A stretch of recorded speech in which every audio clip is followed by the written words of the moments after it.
السلام عليكم ورحمة الله.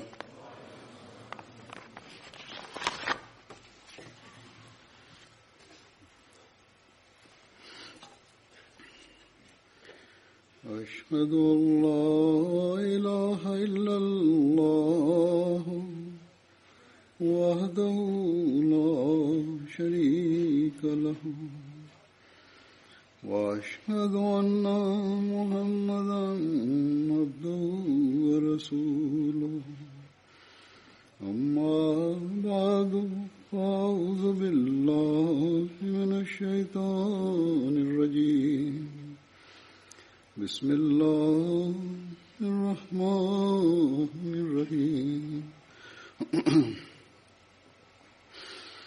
الحمد لله رب العالمين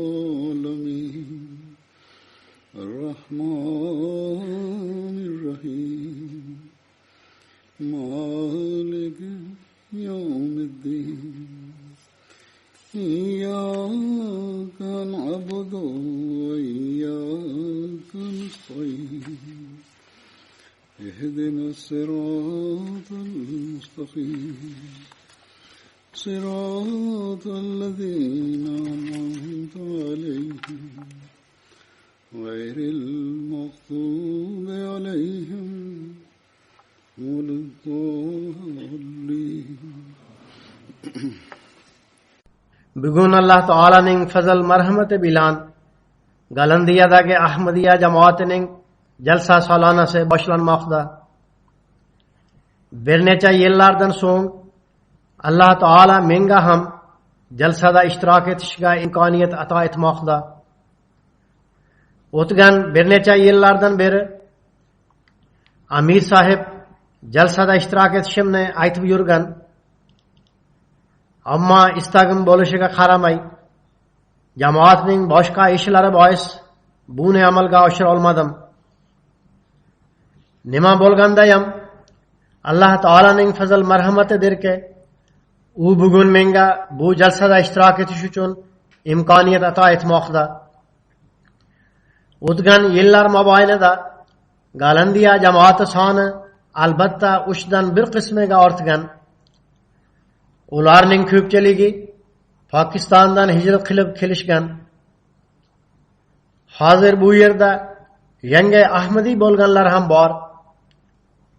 Dunyodagi boshqa jamoatlarga o'xshab Galandiya jamoati ham o'zining soni va sharoitlari bo'yicha rivojlanib kelmoqda.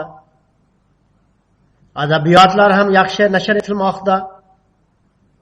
Yangi jamoat markazlari hamda jamoatga yangi masjid ham nasib etgan. Men hali uni ko'rmadim, ammo Almiradagi masjidning ko'rkamligini odamlardan eshitganman. Sizlar juda chiroyli masjid qurgansizlar. Xudo xolasa keyingi haftada uning rasmiy turdagi ochilish marosimi ham bo'lib o'tadi. U yerda namozlar o'qilayotgan bo'lsa kerak.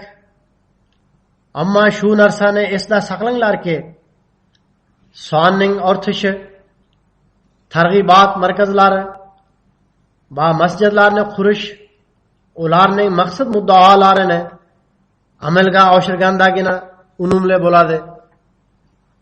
Demak, bu yerda istiqomat qiluvchi har bir Ahmadiy o'zini tekshirib chiqishi lozim.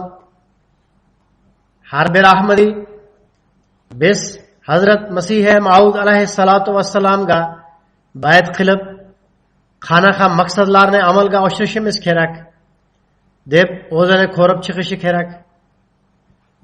Men yuqorida aytib o'tganimdek, o'tgan bir necha yillarda ko'pgina Ahmadiylar hijrat qilib bu yerga kelganlar. Shu sababdan bu yerdagi jamoat soni ham ortdi. Ular nega hijrat qilib kelganlar? Zero ayniqsa Pokistonda Ahmadiylar uchun diniy erkinlik yo'q. Ular Ahmadiylik nomi bilan qiynoqqa solinadi. Ularning haq-huquqlari toptaladi. Bunga sabab shuki, ular payg'ambar sallallohu alayhi va alihi vasallamning bashoratlari va buyruqlariga muvofiq zamon imomini tan olganlar. Biz payg'ambar sallallohu alayhi va alihi vasallamning haqqoniy oshig'iga bayat qilganimiz uchun Alloh taolo nomini tilga olish va unga ibodat qilishdan man etilamiz. Masjidlar qurish bir yoqda tursin, bizga o'z kishilarimizni tarbiya qilish uchun ham jalsalar hamda ijtimolar o'tkazishga to'sqinlik qilinadi. Balki qonunga ko'ra uylarimizda ham namoz o'qiy olmaymiz. Qurbon hayitida biz jonivorlarni so'ya olmaymiz. Qonun bunga ruxsat bermaydi. Bu ish uchun esa sudlarga ham tortiladi. Zero nomigagina ulamolar hamda ularning hamtovoqlari Ahmadiylar nafsoniyatimizga tegmoqda deya qonunga murojaat qilishadi. Demak, bunday vaziyatda ko'pgina Ahmadiylar Pokistondan diniy erkinliklari bor davlatlarga hijrat qilib ketishadi. Siz bu yerga hijrat qilib kelganlar uchun ham bu yerda erkinlik mavjud. Bundan tashqari moliyaviy jihatdan o'z ahvollaringizni yaxshilashtirish fursatlari ham bor. Demak, Pokistondagi mazkur tazyiqlardan qutulib hayot kechirayotgan har bir Ahmadiy oldingiga qaraganda ko'proq Alloh taolaga shukronalar keltirishi kerak. Yana Hazrat Masih Maud alayhissalomga bayat qilish haqqini ham ado etishga qattiq harakat qilishi lozim. Har bir Ahmadiy o'zining ruhoniy va axloqiy holatini yaxshilashga harakat qilishi kerak. Biz erkinmiz, bizni o'z dinimizga amal qilishdan tiyadigan hech qanday tazyiq yo'q deb quvonmaslik kerak.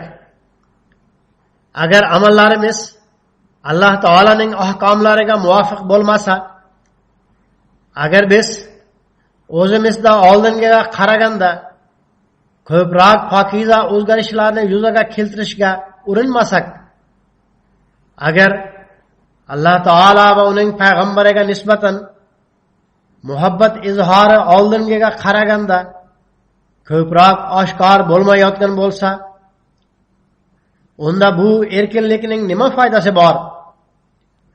Bu jalsada ishtirok etishning qanaqa foydasi bor? Masjidlarni qurishdan ne foyda? Erkinlikning chinakam foydasi bayt haqqini ado qilganimizdagina ko'zga tashlanadi. Hazrat Masih Maud alayhissalatu vassalam Alloh taoladan buyruq olib jalsalar o'tkazishni e'lon qilgan edilar. Toki bizda jalsalar tufayli pokiza o'zgarishlar yuz bersin. Biz dinni dunyodan ustun tutguvchi bo'laylik. Biz dinning to'g'ri tushunchasi hamda idrokini anglab yetaylik. Biz Alloh taolo hamda uning payg'ambari sallallohu alayhi va alihi va sallam muhabbatini o'z qalblarimizda yaratguvchi bo'laylik. O'zimizning ruhoniy, axloqiy va ilmiy ahvollarimizni yaxshilash uchun imkoni boricha harakat qilguvchi bo'laylik. Hazrat Masih Maud alayhissalatu vassalam bir joyda jalsaning maqsad muddaolarini bayon etib, o'zlariga bayat qilganlarga nasihat etgan holda shunday deydilar: bu xoksarga bayat qilib, jamoatga kelgan barcha muxlislarga shu narsa oydinlashsin. Bayat qilishdan maqsad muddao shu, toki dunyo muhabbati sobit qolsin. O'zining Parvardigori va Rasuli maqbul sallallohu alayhi va sallamning muhabbati qalblarda hukmronlik qilsin. Dunyodan shunday uzilib ketsinki, oxirat safari og'ir botmasin. Demak, Hazrat Masih Maud alayhissalatu vassalamning nasihatlari oshkora. u zot alayhissalatu vassalam deydilarki, menga bayat qila turib faqat quruq iddaolar bilan cheklanmay ixlosli kishilarga qo'shilinglar. Sizlar Alloh taolo va uning payg'ambarining muhabbati barcha muhabbatlardan ustun bo'lgandagina ixlos va vafoingiz rivoylana oladi. Sizlarda Alloh taolo va uning payg'ambarining muhabbati barcha muhabbatlardan ustun bo'lgandagina ixlos va vafoingiz rivoylana oladi. Shuning uchun u zot alayhissalatu vassalam bayat shartlarida ham Alloh taolaning aytgani va payg'ambar sallallohu alayhi vasallamning aytganlarini bayat qilguvchi kishi o'ziga dasturul amr qilib olsin degan shart qo'yganlar. Alloh taolo va uning payg'ambarining har bir buyruqlarini o'zining har bir ishida haqiqiy muhabbat bo'lgandagina yo'l ko'rsatuvchi qilib olishi mumkin. Qisqasi, bu tadbirlar shuning uchun o'tkaziladi toki bizga bu gaplar qayta eslatilsin. Ya'ni baytimiz maqsad muddaosi qanaqa? Dunyo muhabbatining sovib ketishi, Alloh taolo va uning payg'ambari muhabbatining g'olib chiqishi arzimaydigan narsa emas, balki u uchun qattiq sa'y harakat qilishimiz kerak. Biz bayat qilganimizdan so'ng albatta qattiq harakat qilishimizga to'g'ri keladi. Bizga dunyoviy ishlarimizni o'z ibodatlarimiz uchun qurbon qilishga to'g'ri keladi. Dunyoviy bandliklarni Alloh taolaning haq huquqlari uchun qurbon qilishga to'g'ri keladi. Alloh taolo yaqinligidan to'sadigan har bir narsadan saqlanmoqimiz lozim. Agar bizning ish ro'zg'orimiz, bizning tijoratlarimiz Alloh taolaning haq huquqlarini ado etishdan to'sadigan bo'lsa, unda Hazrat Masih Maud alayhissalatu vassalamning jamoatida qolish uchun bu yomonliklardan o'zlarini asrash kerak. Bu to'sqinliklarga barham berish kerak bo'ladi. Agar bizning manmanligimiz, dunyoviy oramusimiz, shon shuhratlarimiz bandalarning haq huquqlarini ado etishda to'sqinlik qilayotgan bo'lsa, unda bu Alloh taolaning buyrug'iga itoatsizlikdir. Alloh taolo bandalarning haq huquqlarini ado etishga ham buyurgan. Bunday itoatsizlik qilgan holda biz Hazrat Masih Maud alayhissalatu vassalamning jamoatida qolish maqsadini amalga oshirmayapmiz.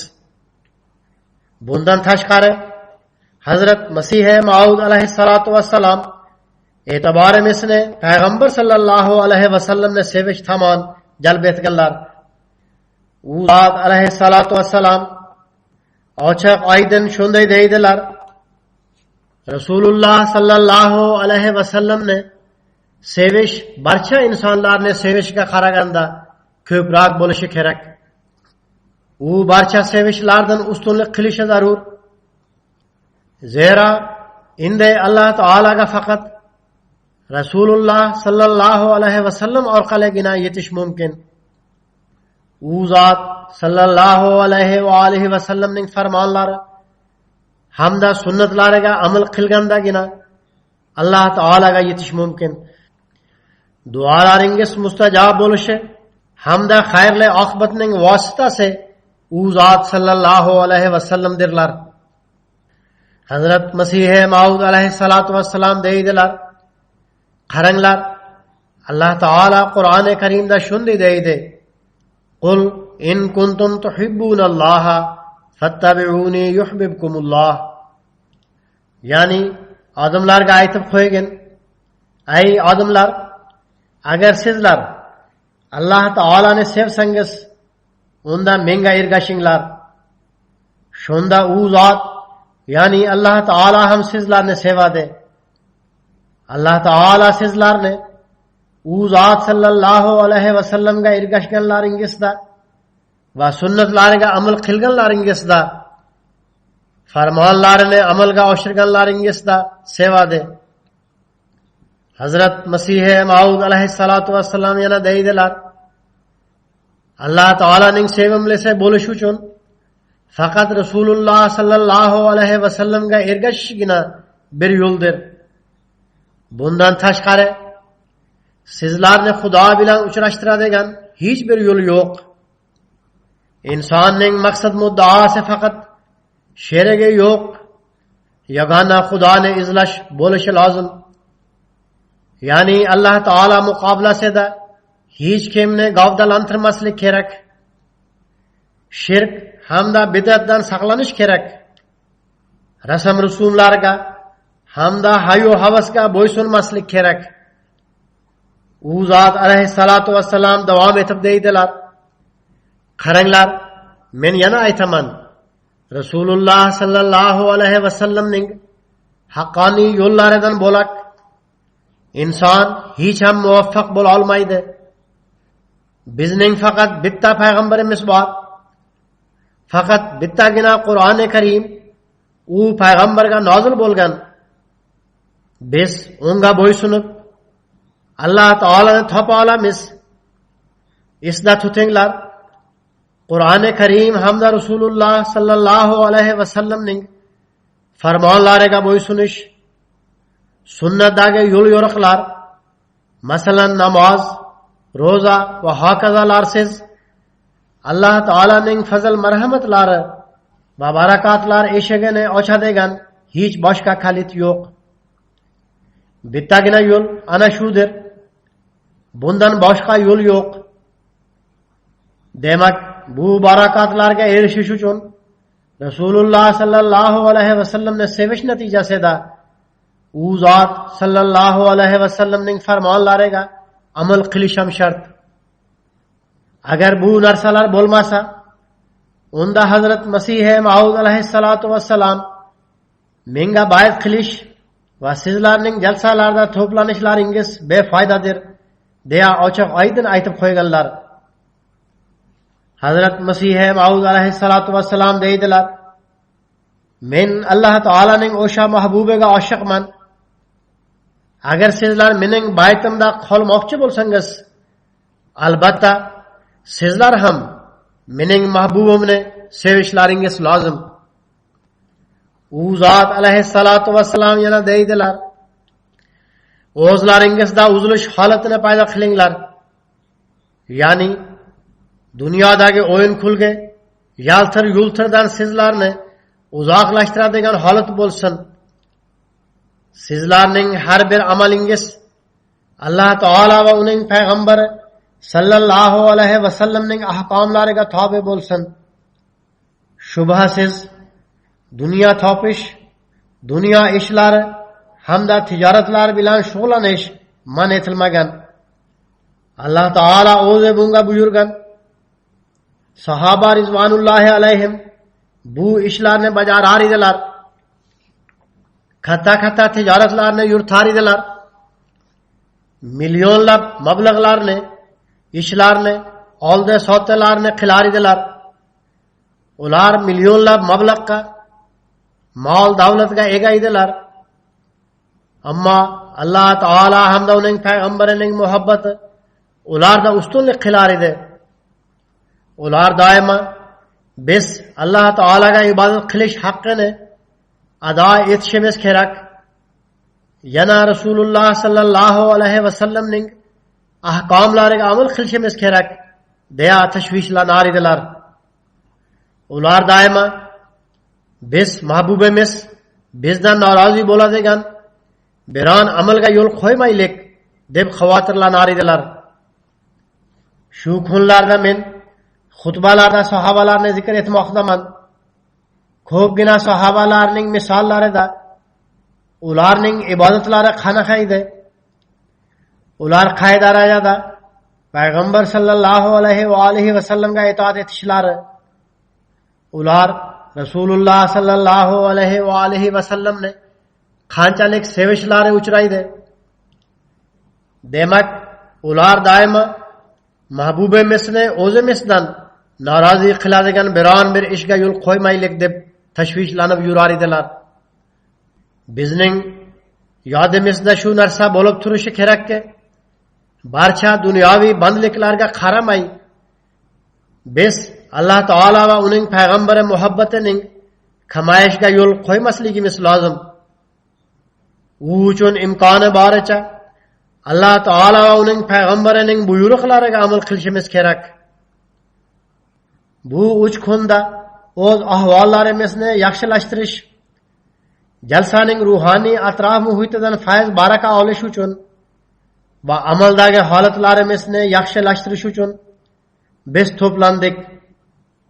Doimo biz esda saqlashimiz kerak va o'y fikrimizda ham shu narsa bo'lishi kerakki, 3 kun bu yerda to'planishning maqsadi ruhoniy atrof muhitdan fayz baraka olish, amaldagi holatlarimizni yaxshilashtirishga harakat qilish, yomonliklarimizni uzoqlashtirish, ibodatlar bilan birga istig'for qilishga e'tibor qaratishdir.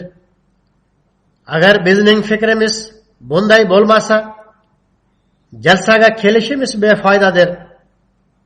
Aqllilik taqozosi shuki, biz bu 3 kunni tarbiyaviy lager deb bilib, amaldagi holatlarimizda qaysi kamchilik nuqsonlar yuz bergan bo'lsa, ularni uzoqlashtirishga harakat qilaylik.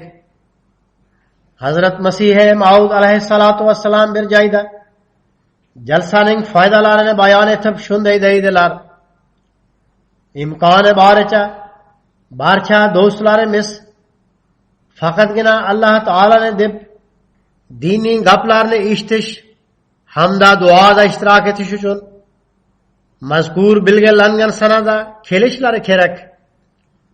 Bu jalsada iymon, ishonch va ma'rifatni rivojlantirish uchun zarur bo'lgan diniy haqiqatlar hamda o'ta muhim ma'ruzalarni eshitasizlar.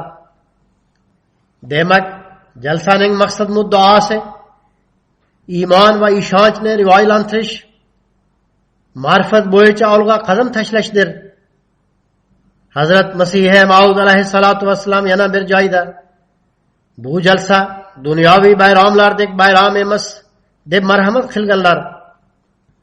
Ya'ni to'planib shov-shuv qilish yoki o'z miqdorini ko'rsatish maqsad emas. Jalsaga kelgan har bir erkak va ayol, yosh va keksa, iymon, ishonch hamda ma'rifatda olg'a qadam tashlashlari kerak. Toki Alloh taolo va uning payg'ambarining muhabbati oshsin. Iymon, ishonch hamda ma'rifat ko'paygandagina Alloh taolo payg'ambariga nisbatan bo'lgan mehr va muhabbat oshadi. Agar Alloh taolaning payg'ambari sallallohu alayhi va alihi va sallam maqom martabalari bilan tanishmasak, agar Alloh taolaning zotiga ishonmasak, unda ma'rifat qanday rivojlana oladi? Ma'rifatda rivojlanish bilan iymon rivojlanadi. Demak, biz faqat ko'ngil ocharlik uchun bu joyda to'plandik. U yoq, bu yoqdagi gaplarni gapirib vaqtni o'tkazib qo'yamiz deb o'ylamasligimiz kerak. Agarda o'y fikrda shu narsa bor bo'lsa, men oldin aytib o'tganimdek, jalsaga kelish befoydadir. Hazrat Masih Maud alayhissalatu vassalam yaxshiliklarga e'tiborimizni qaratib shunday deydilar: bu yaxshiliklar Alloh taolaning haq-huquqlarini ado etish to'g'risidadir. Alloh taolo bandalarining haq-huquqlarini ado etish to'g'risida hamdir. U zot alayhissalatu vassalam deydilar: yaxshilik faqat Alloh taolo rozi bo'lsin va uning roziligiga erishish uchun bo'lsin. Uning har bir buyrug'iga savob bo'lishi yoki bo'lmasligidan qat'iy nazar amal qilish lozim. Demak, Alloh taolo bilan haqiqiy mehr muhabbat taqozosi shuki, biz uning ahkomlariga amal qilaylik. Bunga ibodatlar ham kiradi. Alloh taolo bandalarining haq-huquqlari ham kiradi. Alloh taolo bizga savob beradi deb bu buyruqlarga amal qilmaslik kerak. Ammo Alloh taolo biror solih amalni ajr mukofosiz qoldirmaydi. u zot alayhissalatu vassalam marhamat qilganlaridek haqiqiy iymonning taqozosi shuki, yaxshilikni evaziga biror narsa toplashi uchun qilmaslik kerak, balki yaxshilik qilishni bizning Parvardigorimiz buyurgan deya bilishimiz lozim. U zot alayhissalatu vassalam yana deydilar: bu vasvasa hamda gumon o'rtadan ko'tarilgandagina iymon takomillashadi. Ya'ni ajr topladimi yo'qmi degan tashvishlarga berilmaslik lozim. Shunday o'ylaganda iymon takomillashmaydi. Ammo haqiqat shuki, Alloh taolo biror bir yaxshilikni zoya qilmaydi. Innalloha la yuziyu ajral muhsinin. Ya'ni Alloh taolo muhsinlarning ajrini hech zoya qilmaydi. Yaxshilik qilguvchi kishi ajrni nazarda tutmaslik kerak. Demak, haqiqiy yaxshilik shuki, hech qanday tamom yoki mukofosiz qilinsin.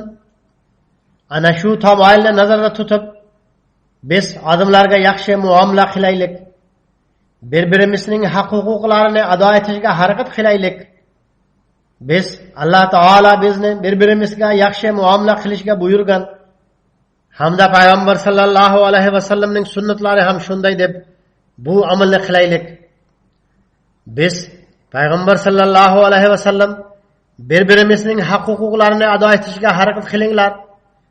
A'lo axloqlarni ko'rsatinglar. Xoh uning ajr mukofoti bandalardan topilsin yoki topilmasin deb marhamat qilganlari uchun bajarishimiz kerak. Albatta Alloh taolo har bir yaxshilikka ajr beradi. Bizning Parvardigorimiz biz bilan shunday muomala qilsa, unda bizning mas'uliyatimiz shuki, biz uning roziligi uchun u bizga buyurgan barcha gaplarga amal qilaylik va saqlanishga buyurgan narsalardan saqlanaylik. Rivoyatlangan bu mamlakatlarga kelib, erkinlik nomi bilan har qanday behuda ishlarga tushadigan atrof muhitda biz o'z ahvollarimizga ko'proq qarab turishimiz kerak. Ba'zida farovonchilik yaxshiliklarni qilishga to'siq bo'lib qoladi. Farovonchilik bo'lgan sayin kishi o'z o'tmishini unutib yuboradi.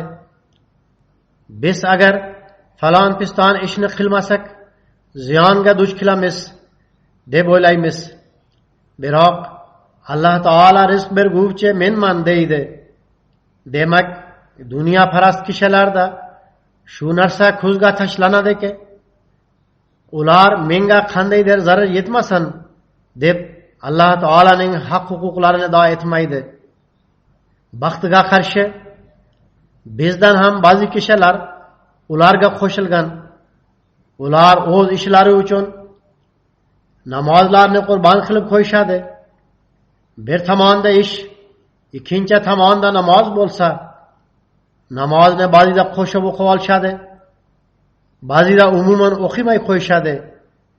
Yoki ular bo'yinga ilingan yukdek shoshilib o'qishadi. Biroq dunyoviy ishlarni tark etmaydi. Bu narsadan biz saqlanmoqimiz lozim. Men oldin aytib o'tganimdek, bu Alloh taolaga nisbatan muhabbat bo'lmay, dunyoga nisbatan muhabbatning izhoridir. Demak, agar Hazrat Masih Maud alayhissalatu vassalam bayt haqqini ado etish kerak bo'lsa, unda Alloh taolo ibodatining haqqini ado etish kerak. Hazrat Masih Maud alayhissalatu vassalam e'tiborimizni Alloh taolaga nisbatan shaxsiy muhabbatda yo'g'rilib ibodat qilishi haqiqiy narsa ekanligiga tortganlar. Ya'ni Alloh taolaga ibodat qilinglar. Uni yuk deb boshingizdan tushirib yubormanglar. Balki shaxsiy muhabbatga yo'g'rilib ibodat qilinsin. Shaxsiy muhabbat bilan ibodat qilinganda dunyoviy xohish istaklar barham topadi. Shunda dinni dunyodan ustun tutish haqiqati oshkor bo'ladi. Dunyoviy xohish istaklar barham topganda Alloh taolo insonga u hech kutmagan joydan rizq beradi. Alloh taolo deydi: وَمَنْ يَتَّقِ اللَّهَ يَجْعَلْ لَهُ مَخْرَجًا وَيَرْزُقْهُ مِنْ حَيْثُ لَا يَحْتَسِبُ. Ya'ni kimda kim Alloh taolaning taqvosini ixtiyor qilsa, Alloh taolo uning uchun chiqish yo'lini paydo qiladi va unga o'zi kutmagan joydan rizq beradi. Buni izohlab Hazrat Masih Maud alayhissalatu vassalam deydilar: demak, farovonchilikning ildizi taqvodir. Bu haqiqatdirki, Alloh taolo o'z bandalarini zoya qilmaydi. Ularni boshqalar oldida qo'l cho'zishdan saqlaydi. Men ishonamanki, agar inson xudoli hamda chinakam taqvodor bo'lsa, uning 7 avlodigacha Alloh taolaning marhamati hamda barakalari yog'ilib turadi. Alloh taolo fazl marhamatidan o'z baxti qaroligi bois mahrum qoldiradigan amallarni qilgan kishi bundan mustasnodir. Inson barcha vositalardan voz kechishi kerak. Faqat ilohiy muhabbat vositasi qolsin. Sizlar barcha narsalarni hosil qila oladigan vosita ilohiy muhabbatdir. U zot alayhissalatu vassalam yana deydilar: kim Xudoniki bo'lib qolsa, Xudo uniki bo'lib qoladi. Shunday inson bo'linglarki, Alloh taolaning barakotlari hamda marhamatlari nozil bo'lsin. Kimda kim uzoq umr ko'rishning maqsad muddaosini faqat u dunyoning lazzati va rohatini nazarda tutgan bo'lsa, uning hayoti qandoq foydali bo'la oladi? Unda Allohning hech ulushi yo'q.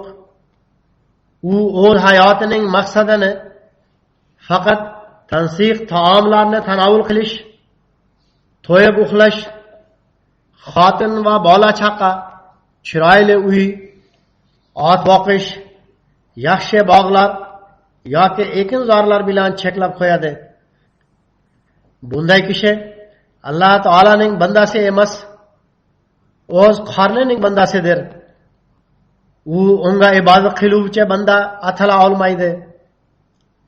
U faqat o'zining xohish istaklariga ibodat qilmoqda.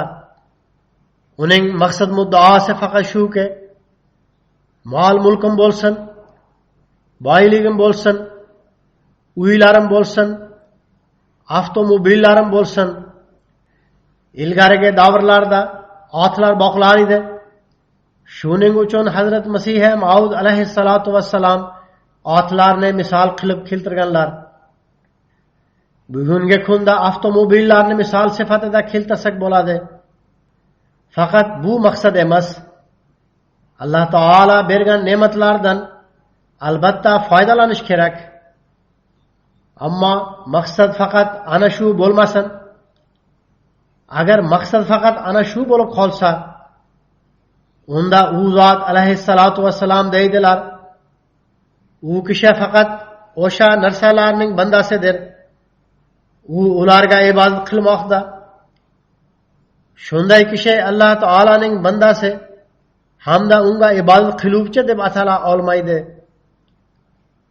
Balki u kishi o'zining shaxsiy xohish istaklariga ibodat qilmoqda. U kishi faqat nafsoniy xohishlar hamda hirsiy lazzatlarni o'ziga maqsad muddao va ma'bud qilib olgan.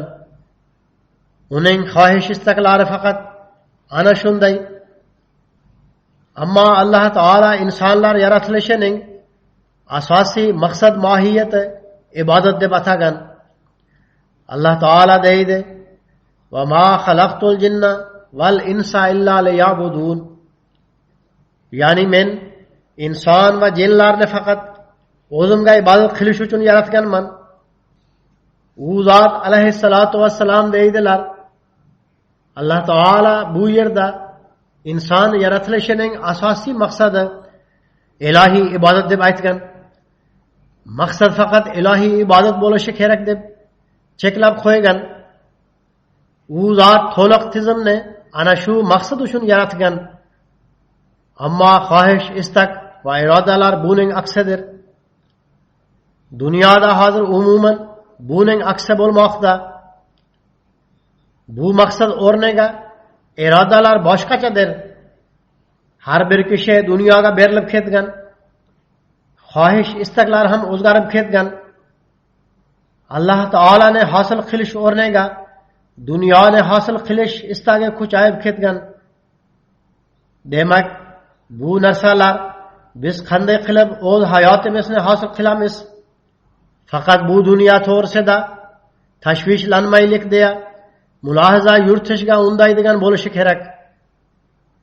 Bizning o'y fikrlarimiz va mehnatimiz bu dunyoni hosil qilish uchun sarflanmasin, balki biz o'z hayotimizning haqiqiy maqsadini hosil qilish uchun barcha salohiyat va iste'dodlarimizni ishga solaylik.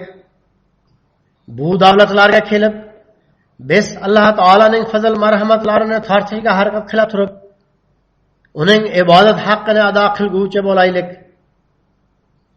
Bizning irodalarimiz va xohish istaklarimiz Hazrat Masih Maud alayhissalatu vassalam aytganlaridek boshqacha bo'lmasin, balki biz o'zimizni yaratganni taniydigan bo'laylik. O'z yaratilishimizning haqqini ado etguvchi bo'laylik. Bu davrda qaysi maqsad uchun Alloh taolo Hazrat Masih Maud alayhissalatu vassalamni yuborgan bo'lsa, uni amalga oshirguvchi bo'laylik. Hazrat Masih Maud alayhissalatu vassalam deydilar: Men iymonlarni mustahkamlash va Alloh taolo vujudini odamlarga isbotlab ko'rsatish uchun yuborilganman. Zero har bir qavmning iymon holati nihoyatda zaiflashib ketgan. Oxiratdagi dunyo faqat bir afsona deb tushuniladi. Ya'ni odamlar o'limdan keyingi hayotni faqat bir hikoya, afsona deb tushunishadi. Har bir inson o'zining amaldagi holatidan shu narsani bildirmoqdaki, u kishi dunyo va dunyodagi maqom martabalarga hamda dunyoviy vositalarga ishonganchalik Alloh taolo hamda oxiratga hech ishonmaydi. Tillarda boshqacha, ammo qalblarda dunyoviy muhabbat g'alaba qozongan. Garchi tillarda Allohning nomini olsalarda, qalblarda dunyoning muhabbati g'alaba qozongan. G'alabaning ko'rinishi amallardan oshkor bo'ladi. U zot alayhissalatu vassalam yana davom etib deydilar: Yahudiylarda Alloh taolaga nisbatan muhabbat sovib qolganda, ularni din tomon hamda Xudo tomon olib kelish uchun Masih alayhissalom tashrif buyurgan edilar.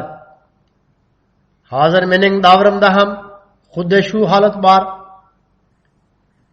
Demak, men yuborilganman toki iymon davri yana qaytsin va qalblarda taqvo paydo bo'lsin. Demak, bugun bizning ishimiz shudirki, u zot alayhissalatu vassalamga qilgan bayt haqqini ado etayotib, bir tomondan o'zimizning Alloh taolaga bo'lgan muhabbatimizni oshiraylik. O'z qalblarimizda tavhidni mustahkam o'rnataylik. Alloh taolo va uning payg'ambari sallallohu alayhi vasallamga nisbatan muhabbat muqobilasida dunyo va uning osoyishtaliklarini ortiga suraylik. Ikkinchi tomondan o'zimizda pokiza o'zgarishlarni qilib, bu jamiyatni ham Alloh taolaga yaqinlashtirishga harakat qilaylik. Bugun dunyo Alloh taolaning vujudini inkor etmoqda. Har yili katta sondagi kishilar Alloh taolo vujudidan voz kechmoqdalar. Odamlar dinni tark etmoqdalar. Bunday kishilar nasroniylarda ham bor, boshqa dinlarda ham, balki ba'zi musulmonlarning shundaylari ham bor. Demak, biz Alloh taolaning muhabbatini o'z qalblarimizda paydo qilib, Alloh taolo vujudini inkor etayotgan kishilarga Alloh taolo vujudining haqiqatidan voqif qilaylik. Shundagina biz bu jalsaning maqsadini amalga oshirguvchi bo'lamiz. Shundagina biz हजरत मसीह मऊद अलैहिस्सलातु वस्सलाम का बायत खिलिश हक़ ने हम अदा खिलगूचे बुला मिस फ़कत ओज़े मिसदा अल्लाह ताला मोहब्बत व पैगंबर सल्लल्लाहु अलैहि वसल्लम मोहब्बत ने पैदा खिलिशी थार ले मस बल्कि बिजनिंग इशे मिस बुंदन हम खतार आखदिर बेस ओज औलाद लारे मिस खलब लारे दा हम अल्लाह ताला हम दाउनिंग पैगंबर निंग मोहब्बत ने पैदा खिलिशु चुन खत्तक हरकत खिलश मिस खेरक शूनिंग देख मैं आयतबुत गनम कभी दुनिया ने हम अल्लाह ताला वजूद हकीकत दन खबरदार खिलश मिस खेरक हजरत मसीह मऊद अलैहिस्सलातु वस्सलाम का बायत खिलगच ऊज़ात अलैहिस्सलातु वस्सलाम मिसिया से ने ऊज़ात अलैहिस्सलातु वस्सलाम मकसद लारे ने इल्गारे सुरश मसूलियत हम बिजनी के दर अल्लाह ताला बूनी गुचुन बिजगा खुश कुव्वत अतायत सन जलसा निंग उशबू खुल लारे ने ओज इबादत में यार लारे मिसने युग साल तरफ उलार दा साबित कदम बोलशु चुन सरफ लाई दे गान बोलाई लिख बिस अल्लाह ताला हम दोनिंग पैगंबर मोहब्बत दा दायमा औलगा खदम थशला गुवचे बोलाई लिख दुनिया लज्जत लार हम दा ख्वाहिश इस्तकलार बिजदन गालब खिल मसन इसदा थुथिंग लार बूनिंग बादशाह से अल्लाह ताला ने फजल मरहमत ऐसे अमल का औशिश मुमकिन है मस अल्लाह ताला ने फजल मरहमत ने थोरतशु चुन हम खूब दुआरा का एहतियाज बार भूंगा खूब एतबार खरतिश लाजिम अल्लाह ताला बूनिंग चुन बिजगा इम्कानियत अतायत सन